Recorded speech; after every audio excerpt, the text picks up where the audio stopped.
কার মোশারেফ বাড়ি কথা চমৎকার ও মোশারেফ ভাইয়া গো ওই অল্প গু দূর দাঁড়াও গো সামনে আছে মনির ভাই চিন্তা দান তার দরকার নাই সামনে আছে মনির ভাই চিন্তা দান তার দরকার নাই 3 কেজি তেলাপিয়া মাফ গো মোশারেফ ভাইয়া কইছে গো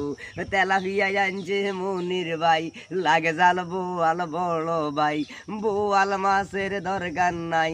আইসে আঙ্গ মনির ভাই অল বিশ্বে জানে গো মনির ভাই আর বয়স গো যেখানে সেখানে যারে চাই বাস্তবে কিন্তু মনির ভাই সাথে আছে মোশারেফ ভাই আইয়ো কিন্তু দৌড়াই ভাই ও মোশারেফ ভাইয়া গো মনির কিন্তু আইসে গো রামগঞ্জ বাসী জানে গো মনির ভাইয়ার বাড়ি কিন্তু রামগঞ্জ গো রামগঞ্জ মনির